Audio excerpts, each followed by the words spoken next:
Halo, apa kabar? Semoga kalian dalam keadaan sehat dan tetap bahagia.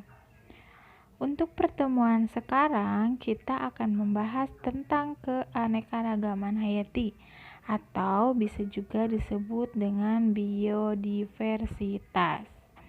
Selamat menyaksikan dan tetap semangat.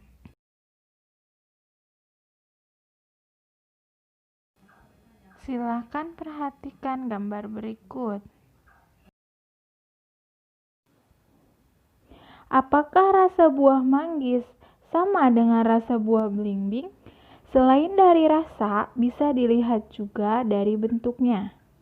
Selain dari itu, ada juga bermacam-macam hewan. Itulah contoh keanekaragaman hayati. Baik, mari kita mulai. Keanekaragaman hayati itu dibagi menjadi 3 tingkatan. Yang pertama yaitu keanekaragaman gen, keanekaragaman spesies, dan keanekaragaman ekosistem. Kita mulai pembahasan satu persatu. Yang pertama yaitu keanekaragaman gen. Gen adalah materi dalam kromosom makhluk hidup yang mengendalikan sifat organisme. Gen menyebabkan variasi antar individu sejenis. Perbedaan variasi gen akan menyebabkan variasi genotip dan fenotip.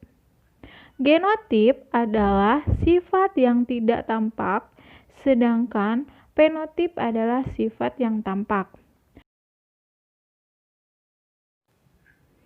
Variasi ini bisa terjadi karena adanya perkawinan dan interaksi gen dengan lingkungannya.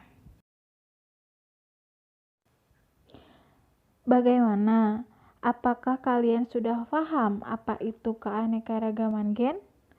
Kalau kurang paham atau ada pertanyaan, silakan catat di buku catatan. Selanjutnya, kita akan bahas tentang contoh keanekaragaman gen. Perhatikan gambar tersebut. Di sini ada beberapa macam buah mangga. Apakah kalian pernah mencoba salah satunya? Kenapa buah mangga termasuk ke dalam contoh keanekaragaman gen?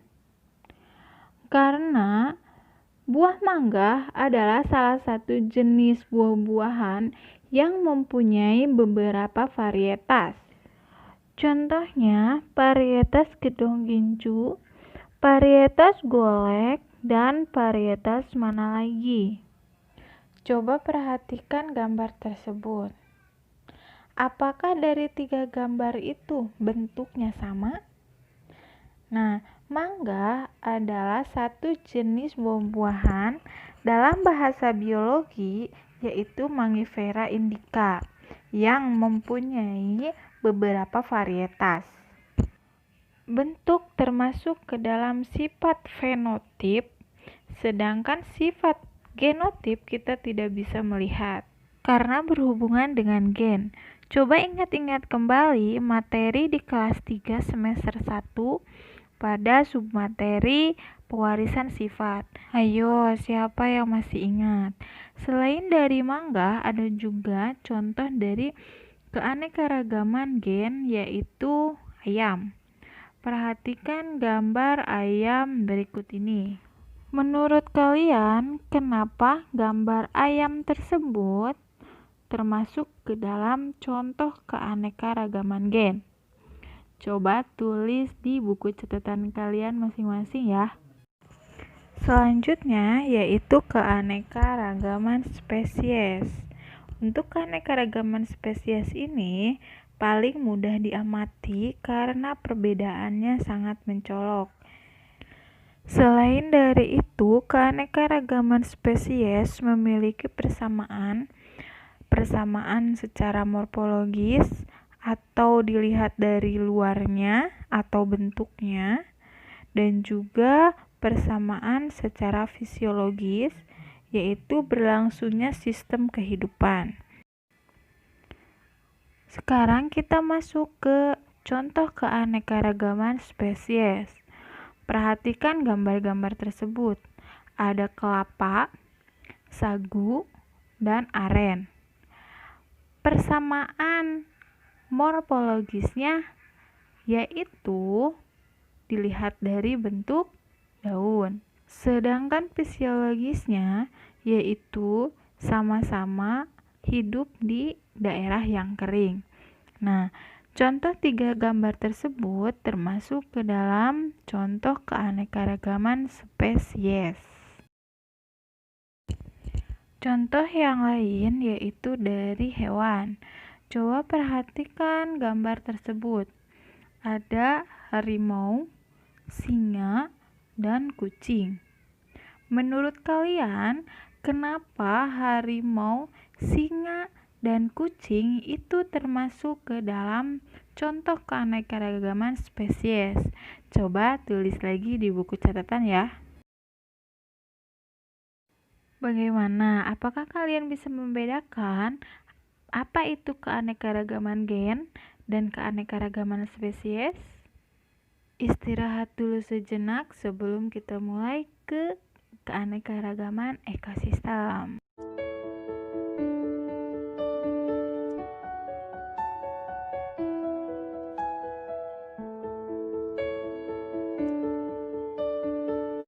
Kalau 5 menit kelamaan ya. Kita mulai lagi, boleh kan? Oke, kita mulai lagi ke keanekaragaman yang ketiga, yaitu keanekaragaman tingkat ekosistem. Di dalam ekosistem, ada hubungan interaksi makhluk hidup dengan lingkungannya yang berupa biotik, contohnya manusia, hewan, tumbuhan, dan organisme yang lain, dan juga abiotik, contohnya iklim, suhu, dan cuaca. Oleh karena itu, di dalam ekosistem yang merupakan kesatuan faktor biotik dan abiotik pun bisa bervariasi. Di dalam ekosistem, komponen biotik harus dapat berinteraksi dengan komponen biotik lainnya dan juga harus berinteraksi dengan komponen abiotik agar dapat bertahan hidup. Ekosistem dibagi menjadi 2 macam, yaitu ekosistem buatan dan juga ekosistem alami. Contoh ekosistem buatan salah satunya yaitu akuarium, sawah, dan juga kebun binatang. Kenapa akuarium itu termasuk ke dalam contoh ekosistem? Di dalam konsep awal bahwa ekosistem itu harus ada interaksi antara biotik dan abiotik. Contohnya ikan. Ikan itu butuh air agar dapat bertahan hidup dan juga butuh oksigen. Nah, itu contohnya interaksi yang terjadi di dalam akuarium. Selanjutnya yaitu contoh ekosistem alami. Salah satunya ada pantai, tundra, padang pasir, dan juga stepa. Apakah di padang pasir tidak ada kehidupan selain populasi unta? Tentu saja tidak. Apalagi di dalam ekosistem alami, itu pasti ada interaksi, baik antara biotik dan biotik maupun biotik dengan abiotik. Menurut kalian, apa itu ekosistem tundra dan stepa? Tulis di buku catatan ya. Bagaimana? Apakah kalian sudah mengerti tentang materi keanekaragaman hayati? Kalau misalkan kalian ada pertanyaan, silakan catat di buku catatan karena itu nanti ibu akan periksa. Oke, sampai berjumpa minggu depan dengan keadaan sehat dan selalu bahagia. Assalamualaikum.